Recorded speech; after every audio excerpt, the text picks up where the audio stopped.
യേശുവിന്റെ നാമത്തിൽ തന്നെ ആണ്. എല്ലാവർക്കും ക്രിസ്തുയേശുവിന്റെ നാമത്തിൽ സ്നേഹവന്ദനത്തെ അറിയിക്കുന്നു. ഇന്ന് സാറിന്റെ മക്കളായി കട്ടപ്പനയിൽ നിന്ന് കടന്നു വന്ന സഹോദരങ്ങളും ഇന്ന് നമ്മോടൊപ്പം ഉണ്ട്. ഞാൻ ദാസൻ അവിടെ നടത്തിക്കൊണ്ടിരിക്കുന്ന പ്രസ്ഥാനത്തെ ദൈവം നടത്തട്ടെ.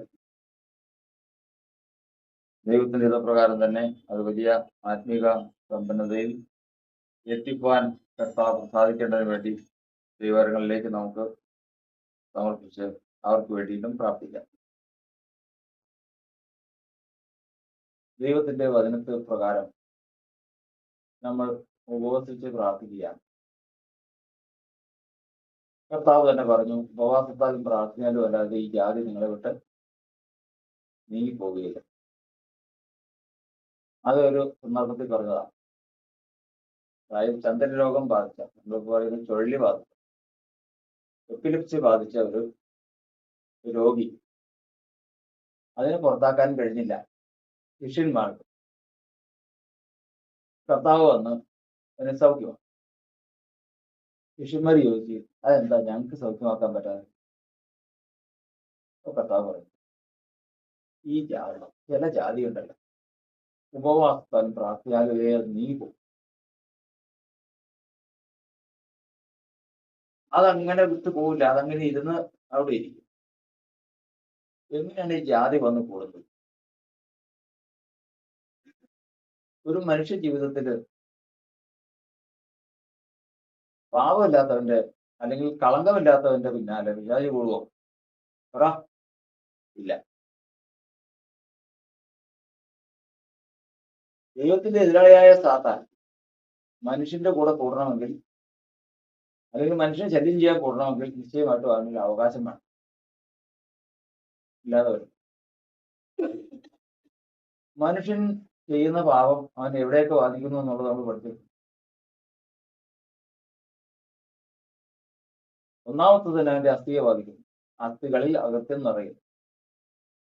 രണ്ടാമത്തെ ഹൃദയത്തിൽ അടയാളം ഉണ്ടാക്കുന്നു, പാടുണ്ടാക്കുന്നു. അതിന് വചനം പറയുന്നത്, യഹൂദയുടെ പാപം ഇരുമ്പെഴുത്താണി കൊണ്ടും വജ്രത്തിന്റെ മുനകൊണ്ടും അവരുടെ ഹൃദയത്തിന്മേലും വിഗ്രഹങ്ങളിന്മേലും എഴുതി വെച്ചു. മനുഷ്യന്റെ ഹൃദയത്തിൽ മനുഷ്യൻ ചെയ്യുന്ന പാപം അടയാള സഹിതം എഴുതി, അടയാളമുണ്ട്. ഇങ്ങനെയുള്ള അടയാളം, ആ അടയാളം തന്നെയാണ് ശത്രുവിന്റെ അവകാശം. അവൻ പറഞ്ഞു കഴിഞ്ഞാൽ, കർത്താവ് പറഞ്ഞു, ഒരാൾ വന്നു ചെയ്ത് നിങ്ങൾ ടാക്സ് കൊടുക്കണം, കൈസർക്ക് കരം കൊടുക്കുന്നത് വിഹിതമോ? പരീക്ഷിച്ച് ചോദിച്ചാ കർത്താവ് പറഞ്ഞു, ഒരു കാശ് കാശ് കൊണ്ടുവന്ന് അവരുടെ നാണയം കൊണ്ടുവന്ന് കാണിച്ചു. ഇതിൽ എഴുതിയിരിക്കുന്ന സ്വരൂപം വിലയെടുത്ത് ആരുടെയാ? കൈസറിന്റെ. പിന്നെ സംശയം, കൈസർക്കുള്ളത് കൈസർ, ദൈവത്തിനുള്ളത് ദൈവത്തിൽ. ഇതുപോലെയാണ്. അടയാളം ഉണ്ടെങ്കിൽ, ആരുടെ അടയാളം? പാവത്തിന്റെ അടയാളം, ശത്രുവിന്റെ അടയാളം ഉണ്ടെങ്കിൽ ആരും ബാധിക്കണ്ട. അത് ആർക്കുള്ള? വിശാലിനുള്ള. അത് കൂടെ നടക്കും. ഇതിങ്ങനെ കൂടെ നടക്കുമ്പോ അതിൽ നിന്ന് വിടുവിക്കണമെങ്കിൽ ഒറ്റ വഴിയേ ഉള്ളൂ. എന്തൊക്കെ നീങ്ങണം? രണ്ട് കാര്യം നമ്മൾ മറന്നു പോകും. ഹൃദയത്തിൽ നിന്ന് നീ അടയാളം നീങ്ങണം. പിന്നെ മറന്നു പോവാം. അസ്ഥികളിൽ നിന്ന് ഇത് ഒഴിഞ്ഞു പോകണം. അസ്ഥികളിൽ നിന്ന് അറിയുക. അതൊന്നും വിശദീകരിക്കാൻ ഇപ്പൊ സമയമില്ല. ഇത് രണ്ടും പോയി കഴിഞ്ഞാൽ അങ്ങോട്ട് വഴിക്ക് പോകുള്ളൂ, പിന്നെ നോക്കൂല. ഇത് രണ്ടും പോകാതെ തലയിൽ കൈവച്ചതിന് ശേഷം ശാസിച്ച് എപ്പോ പോവോ, എപ്പോഴാ പോണേ, എങ്ങനെ പോകും? വെറുതെ വിചാരിച്ചിട്ടുണ്ട്. കർത്താരദാസന്മാരെ തത്ത കളിപ്പിക്കണോ? ഞങ്ങൾ സ്ഥലത്ത് പോകും, ഒറ്റ ശാസ്ത്രങ്ങൾ ശാസിച്ച് യേശുനാമത്തിൽ വിട്ടുപോകണ മേലാ കയറി പോരെന്ന് പറഞ്ഞു. അയ്യോ എന്ന് പറഞ്ഞ് അവനങ്ങ് വീണു. ഇത് നേരത്തെ ചെയ്താൽ മതിയായിരുന്നു. കർത്താന്റെ അസംബ്രിയ നേരത്തെ ചെയ്താൽ മതി. കർത്താൻ നാമത്തെ ശാസ്ത്രീയ പോട്ടെ. കർത്താൻ നാമല്ലേ പൊക്കോളും. അപ്പൊ അന്നേരം പതുക്കെ പതുക്കെ ഒരു കണ്ണ് തുറന്നേച്ച് പറയാ, പോയിട്ടൊന്നും ഇല്ലട്ടോ, ഇവിടെ ഉണ്ട്. പോവില്ല അങ്ങനെയൊന്നും. പോകണമെങ്കിൽ ഈ രണ്ട് കാര്യങ്ങൾ പോകും. അതിൽ മുഖ്യമാണ് അത് എഴുതിയിരിക്കുന്ന എഴുത്തുമായി. എഴുത്ത് വായിക്കാൻ എന്താ വഴി? നമ്മളിവിടെ കണ്ടിട്ടുണ്ട് കൊല്ലന്മാരുടെ അടുത്തേക്ക് ഉണ്ട് എന്ന് വെച്ച് പണ്ട് ഇവിടെ വിയാൻഡിയുടെ സാധനങ്ങൾ അല്ലെങ്കിൽ റെയിൽവേയുടെ ഒക്കെ സാധനങ്ങൾ വരുവാണെങ്കിൽ കൊല്ലന്മാരുടെ അടുത്ത് ഇതൊന്നും ഒന്ന് പഠിപ്പിച്ചൊരു ഇതുകൊണ്ട് ഒരു അകത്തി ഉണ്ടാക്കി വേറെ വണ്ടി നോക്കാൻ ഓടില്ല. കാരണം എന്തറിയാം, ഇതിനകത്ത് മുദ്രയുണ്ട്. ഇതിനകത്ത് മുദ്ര എന്ന് പറഞ്ഞു കഴിഞ്ഞാൽ അത് പൊട്ടാസ്യം ടെമ്പർ എന്ന് പറഞ്ഞ ഒരു വിദ്യയുണ്ട്, ഒരു പരിപാടിയുണ്ട്. അതിപ്പോ എളുപ്പം മാഞ്ഞു പോകുന്നതല്ല. അത് തൊടില്ല, പുളി വെക്കില്ല അതിനകത്ത് പഠിപ്പിക്കാൻ കൊലയിൽ വെക്കില്ല. കാരണം പിടിച്ചു കഴിഞ്ഞാൽ നാളെ കൊല്ലം തൂങ്ങും, അതിനോടൊപ്പം എല്ലാവരും തൂങ്ങും. അപ്പൊ അതുകൊണ്ട് ആരും തൊടും. പക്ഷെ ചില കൊല്ലന്മാരുണ്ട്, വിദ്വാന്മാർ ഇതിനൊക്കെ സ്പെഷ്യലൈസ് ചെയ്തിട്ട് ചെല്ലണ്ട പോലെ കാശങ്ങ എന്ന് കഴിഞ്ഞാൽ അതെന്ത് ചെയ്യുന്നറിയാം, അത് കൊണ്ടുവന്നതിന് ശേഷം ചിരിപ്പ് നോക്കാം, കരിയും മറുപടിച്ച് കൊണ്ടുവന്നതിന് ശേഷം ഇതങ്ങോട്ട് പഴിപ്പിച്ച് ഏകദേശം ഇത് നോക്കുമ്പോ തോണ്ടിയെടുക്കാം. ഒരു കത്തിക്കോ അതിനൊക്കെ തോണ്ടിയാൽ പോരുന്ന ഉരുകിയ ഒരവസ്ഥയിൽ വരും. ഈ സമയത്ത് ഏത് മുദ്രയിലെങ്കിലും പോകും, ഏതടയാളമാണെങ്കിലും പോകും. ഈ സമയത്ത് എടുത്തതിന് ശേഷം അടിച്ച് ക്ലിയർ ആക്കി കഴിഞ്ഞാൽ ഇത് ആരുടെ ഇരുമ്പെന്ന് പറഞ്ഞാൽ ആർക്കും പറയാൻ പറ്റും. അത് ഞാൻ പറയുന്നത് എന്തെല്ലാം വന്നിട്ടും പോകില്ല. പക്ഷേ ഉപവാസത്താൽ ഞാൻ തപനം ചെയ്തു. തപനം എന്ന് പറഞ്ഞാൽ ചൂട് എന്ന് പറഞ്ഞാൽ പഴിപ്പിക്കും. ഉപവാസത്താൽ സോളിനെ, ആത്മാവിനെ എന്ത് ചെയ്യുന്നു? പഴിപ്പിക്കുന്നു. പഴിപ്പിക്കുമ്പോ മുമ്പ് നമ്മൾ പറഞ്ഞ പോലെ ഒരു ദിവസം ഉപവാസം എന്റെ അകൃത്യങ്ങളെല്ലാം ക്ഷമിച്ചു. ഞാനതൊക്കെ ഏറ്റു പറഞ്ഞു. ഏറ്റു പറഞ്ഞു കേട്ടത്. ഞാൻ ഈ സഭയിൽ ആരോടും എന്തെങ്കിലും ചെയ്തിട്ടുണ്ടെങ്കിൽ മനസ്സിൽ ക്ഷമിക്കണം. ഏതെങ്കിലും ഉണ്ടെങ്കിൽ ക്ഷമിക്കണം. എല്ലാവരും പേടിച്ചിട്ട് ക്ഷമിക്കും. കാരണം ആളത്രയുള്ള അതൊക്കെ വെറും വേഷം കേട്ട. സ്ഥാപിക്കുന്നതിന് അതിൻ്റെതായ വ്യവസ്ഥയുണ്ട്, അത് വെക്കട്ടെ. ഇത് ഉപവാസത്താൽ അങ്ങോട്ട് വെച്ചതിന് ശേഷം ഇതങ്ങ് പഴിപ്പിക്കുക. ഏകാഗ്രതയോടുകൂടി ഇതങ്ങോട്ട് പഴിപ്പിക്കുക. അതാ പറഞ്ഞ നമ്മൾ ഇരുന്ന സ്ഥലത്ത് ഇരുന്ന് ജാഗ്രതയോടുകൂടി അത് പഴിപ്പിക്കണം എന്ന് പറഞ്ഞാൽ. ഇല്ലെങ്കിൽ ഉണ്ടല്ലോ, ഇപ്പോ കൊശവൻ കളിമണ്ണ് കൊണ്ട് ഇടിച്ച് കുഴച്ച് ചക്രത്തിൽ വെച്ച് ചക്രം അങ്ങ് കറക്കി വിട്ടിട്ട് വിരലോട് ഇങ്ങനെ പിടിക്കുക. ഇങ്ങനെ പിടിക്കുമ്പോഴത്തേക്ക് ആ പാത്രം ഇങ്ങനെ ഷെയ്പ്പായി വന്നാണ്. ഈ ചെളി എത്ര ദിവസമായി എന്നറിയാമോ ഈ ചവിട്ടുവെള്ളം കഴിഞ്ഞിട്ട്? എത്ര ദിവസമായി?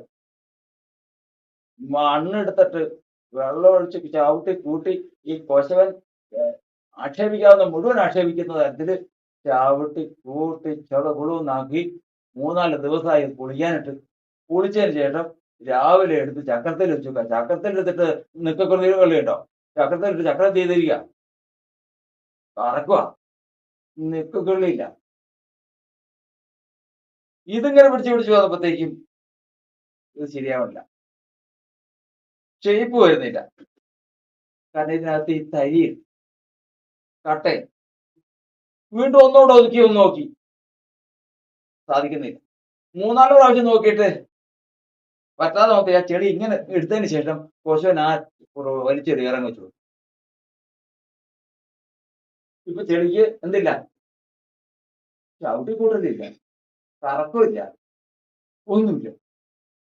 അതാ ഈ ഉപവാസ പ്രാർത്ഥനയില് നമ്മൾ ഇരുന്നതിന് ശേഷം പല ചിന്തകളാൽ അങ്ങോട്ട് പോകുമ്പോ തലശ്ശേരി ബിരിയാണി, കുഴിമന്തി, അവിടെ കിട്ടുന്ന സോപ്പ്, ഇങ്ങനെയുള്ള ചിന്തകൾ ഇങ്ങ് വലിച്ചോട്ട് പോവുക. വലിച്ചോട്ട് പോവുക. ഇന്നലെ തന്നെ ഇവിടെ ഇരുന്ന് പോട്ടെ. ഇവിടെ ദൈവത്തിന്റെ വചനം നമ്മെ പഠിപ്പിക്കുന്നത്, ഇവിടെ ഈ ഇതിൽ ഇരുന്നുകൊണ്ട്, ഈ ചക്രത്തിൽ ഇരുന്ന് 21 ദിവസമായി ഈ കിടക്കുന്നോ. ഇന്നലെ ആദ്യം നിന്ന് ഈ തിരക്കിൽ നിന്ന് ഭയങ്കര ഭയങ്കര അസ്വസ്ഥതയാണ്. പ്രാർത്ഥിക്കുമ്പോ ഒക്കെ ഭയങ്കരമാണ്. കുറച്ച് മാറിയില്ല, അപ്പുറം എങ്ങാണ്ട് പോയി കിടന്നു ആ മൂലയ്ക്ക്. നല്ല സുഖമായിരുന്നു. മനസ്സിലായ ആ സുഖത്തിന്റെ കാര്യം മനസ്സിലായ? കുറെ നേരം കഴിഞ്ഞപ്പോഴാണ് അദ്ദേഹത്തിന് മനസ്സിലായത്, അയ്യോ ഉപവാസ പ്രാർത്ഥന അനുഭവത്തിൽ നിന്ന് പോവുക. നേരെ തിരിച്ചോ ദൈവസന്നിധിയിൽ നമ്മൾ പറഞ്ഞു വരുന്നത് സ്ഥാപിക്കുക. ഇതെങ്ങനെ വരണം അവസാനം ആദ്യം പറഞ്ഞു, എന്റെ പ്രാണൻ വിഷാദം കൊണ്ട് ഉരുകുന്നു. ഉരുകണ സമയം വേണം, ഉപവാസം കൊണ്ട് ഉരുകുന്ന സമയം വേണം. ഉരുകിക്കഴിഞ്ഞാൽ അതിന്മേൽ എന്തു വെക്കണം? കൊല്ലനെന്ത് ചെയ്യും? ഉരുകുന്ന ഇരുമ്പിൽ കൊല്ലനെന്ത് ചെയ്യും? ചുറ്റിയോട് അടിക്കും. വചനം പറയുന്നത് എന്താ? എന്റെ വചനം പാറയെ തകർക്കുന്ന ചുറ്റിക പോലെയല്ലയോ. ഈ സമയത്താണ് ദൈവത്തിന്റെ വചനം ഉള്ളിലേക്ക് വരുന്നു. എങ്ങോട്ട് വരുന്നു? ഉരുകിയ പ്രാണനിലേക്ക് ദൈവത്തിന്റെ വചനം വന്നങ്ങ് അടിച്ചു കഴിയുമ്പോഴത്തേക്കും ആ ഉരുകൽ യഥാർത്ഥമാണെങ്കിൽ ആ പാട് നീങ്ങിയിരിക്കും. പിന്നെ ഈ ജാതി അവകാശം പറഞ്ഞു വരില്ല. ഉപവാസം എത്ര ശ്രേഷ്ഠം മനസ്സിലാവുന്നുണ്ടോ? ഒരു ഉപവാസ പ്രാർത്ഥന വിലയറിയണം ആദ്യം, എന്നിട്ട് വേണം അതിലിരിക്കാൻ. ഉപവാസ പ്രാർത്ഥന ഇരിക്കുന്ന ഞാനും ഇരിക്കുക, 20 ദിവസം തികയ്ക്കണം. ആ 20 ദിവസം തികച്ച് അതൊന്നുമല്ല ഉപവാസം. ഉപവാസം എന്ന് പറയുമ്പോൾ പ്രാണൻ പഴുക്കണം. ഇതുകൊണ്ടുള്ള പ്രയോജനം എന്നറിയോ? ഇതുകൊണ്ടുള്ള പ്രയോജനം, ഇതിങ്ങനെ ചെയ്തില്ല എങ്കിൽ ഈ അകൃത്യങ്ങളും പാപങ്ങളും മുഴുവനും അടയാളമായിട്ട് ഇങ്ങനെ കിടക്കും. കിടന്നതിന് ശേഷം ഇത് മാറ്റാതെ പറ്റില്ലോ, മായ്ച്ചേ പറ്റുള്ളൂ. ഇവനാണെങ്കിൽ ഉപവാസിക്കുക. ഇവൻ ഒന്ന് ഉപവാസ പ്രാർത്ഥന ഇരുന്ന് ഒന്ന് ക്രമീകരിച്ചു കഴിഞ്ഞാൽ ഇവന്റെ ഈ പോരാട്ടമൊക്കെ മാറ്റിക്കൊടുക്കാം. ദൈവത്തിന് സമ്മതമാ. പക്ഷെ ഇവർ ഉപവാസം ഇരിക്കട്ടെ. ഇവിടുത്തെ സാർ ഉപവാസം ഇരിക്കുന്നവർ കാണുമ്പോൾ തന്നെ പോരാട്ടം. ഞങ്ങൾക്ക് ഉപവാസം ഇരിക്കുന്നത് ഉപവാസം കൊണ്ട് ഒരാവശ്യം ഇരുന്നവർ ഇവരതിന് തിയറിയൊക്കെ ഉണ്ടാക്കുന്നവർ. എവിടെയല്ല ഉപവാസം. ഒരാൾ ഭയങ്കര ഉപവാസ പ്രാർത്ഥനയ്ക്ക് എതിരാണ്. ഉപവാസ പ്രാർത്ഥനയുടെ ആവശ്യം ഇല്ലെന്നാണ്, യാതൊരു ആവശ്യമില്ല. അതിനു വേണ്ടി വചനവും തെളിവും ഒക്കെ ഉണ്ടാക്കുന്നത്. ശരി, ഒരു ദീർഘ ഉപവാസ പ്രാർത്ഥന എവിടെയെങ്കിലും നടക്കുമ്പോഴത്തേക്കും നല്ല കൃപയില് അവിടെ ആരാധിക്കുന്നുണ്ടെങ്കിൽ ആ സ്ഥലത്ത് നിന്ന് വിട്ടുപോണ കാണണം. അതെന്ത് അത് അതിന്റെ ചരിത്രം അത് പിന്നീട് പറയാൻ പറയുന്നത്. അപ്പോൾ ദൈവത്തിന്റെ വചനത്തിൽ പറയുന്നത് ഇതിങ്ങനെ വന്നില്ല എങ്കിൽ സമയമുണ്ട്. എന്തിന്? ഞാൻ അവൾക്ക് മാനസാന്തരപ്പെടാൻ സമയം കൊടുത്തിട്ടും അവൾക്ക് മാനസാന്തരപ്പെടാൻ വചനമൊന്നും വായിക്കുന്നില്ലേ? മനസ്സില്ല. സ്വാഭാവികമായിട്ട് മാനസാന്തരപ്പെട്ട് ഇത് അടയാളം വായിക്കാനായിട്ട് ദൈവത്തിൽ നിന്ന് ഉപവസിച്ച് പ്രാർത്ഥിക്കാനായിട്ട് മനസ്സില്ല. അങ്ങനെ വരുമ്പോഴാണ് കർത്താവ് പ്രവൃത്തി ചെയ്യുന്നത്. അങ്ങനെയുള്ള പ്രവൃത്തി ചെയ്യുമ്പോഴാണ് ഇതാ വരുന്നത്. എവിടുന്ന് വരുന്നു? ഒരു ജനം മിസ്രയീമിൽ നിന്ന് വരുന്നു. കാലങ്ങളൊക്കെ തുടങ്ങിയിട്ട് അബ്രഹാമിന്റെ കാലം മുതൽ തുടങ്ങിയതാ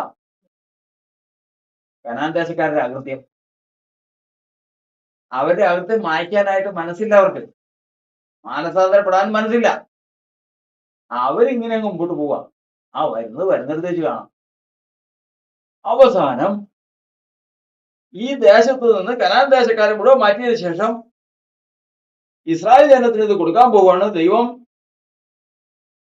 ഇസ്രായേൽ ജനത്തെ പുറപ്പെടുവിച്ചു, ചെങ്കടൽ പറ്റിച്ചു, മറുകര കടത്തി, അത്ഭുതങ്ങൾ അടയാളങ്ങൾ നടത്തി, കൊണ്ടുവന്ന് ഇതാ യോർദാൻ കടന്ന് അവകാശമാക്കാൻ പോവാന്ന് കേട്ടതോടുകൂടി